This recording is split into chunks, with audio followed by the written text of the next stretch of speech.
কর্পোরেশনের পরিষ্কার পরিচ্ছন্নতার অভিযান তো রেগুলার থাকে।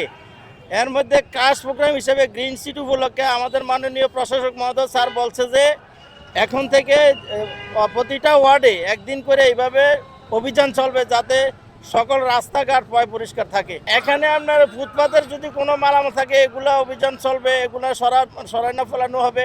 আর রাস্তাঘাট একদম পরিষ্কার থাকবে, যাতে কোনো বালু ধুলা না থাকে, মানুষ যাতে অবিরল সুন্দরভাবে চলাফেরা করতে পারে। বিভিন্ন সময়ে সিটি কর্পোরেশনের এলাকা উন্নয়ন কর্মকাণ্ড সহ সামগ্রিক বিষয়ে ভিজিট করবার সময় আমাদের চোখে ধরা পড়েছে যে শহর খুবই অপরিচ্ছন্ন, অপরিষ্কার। বিশেষ করে 10 বছর বা 15 বছরের পুরাতন ময়লাও কিন্তু রাস্তা এবং বাড়ির সামনে পড়ে আছে। এগুলি একদিকে যেমন পরিবেশ দূষণ করে, অন্যদিকে সাধারণ বর্ষাকালে পানি প্রবাহ নষ্ট করে এবং জলবদ্ধতা সৃষ্টি করে।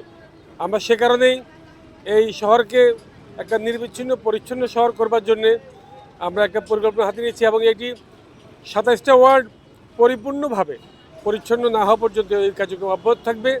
এখানে আমাদের পরিচ্ছন্নতা কর্মী, স্থানীয় জনগণ, বিশেষ করে স্থানীয় নেতৃবৃন্দ যারা অতীতে কমিশনার ছিল এবং স্থানীয় উন্নয়ন কর্মকাণ্ডের সঙ্গে যুক্ত থাকে এবং সমাজের নেতা বা সমাজের বিভিন্ন পর্যায়ে যারা অবদান রাখে সবাইকে সম্পৃক্ত করে, বিশেষ করে সবাইকে অবহিত করে এবং সচেতন করে কাজটা করতে চাই।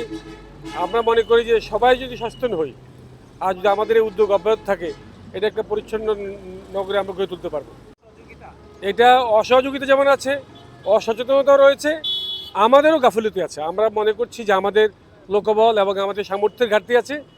আমাদের ঠিক গাফিলতি যা আছে তার চেয়ে অনেক বেশি সামর্থ্যের ঘাটতি। আমরা সামর্থ্যের ঘাটতি দূর করতে চাই। সেজন্য আমরা সমাজে, আপনারা নিশ্চয়ই খেয়াল করছেন, আমাদের এখানে সমাজে বিভিন্ন স্তরের মানুষ আছে, সবাইকে নিয়ে আমরা এই কাজটা করতে চাই এবং ভবিষ্যতে আমরা তাদেরকে এই কাজে সম্পৃক্ত করতে চাই। খনন কাজ চলছে এবং অন্য যে কোনো সময় তুলনা খাল গভীরভাবেই খনন করা হচ্ছে এবং আমরা আশাবাদী এই আগামী বর্ষায় পানি নির্বিচ্ছিন্নভাবে পানি প্রবাহিত হবে এবং শহরের জলজট কমবে ইনশাল্লাহ, আমরা আশা করছি। আগে বলেছি যে অলরেডি জায়গার অর্থায়নে একটা প্রজেক্ট আছে, প্রজেক্টের কাজ চলমান। প্রজেক্ট কাজ শেষ হলে আশা করি সুফলটা পুরোপুরি পাওয়া যাবে। আপনারা দেখছেন মেঘনা টিভি, সত্যি সন্ধানে সবসময়।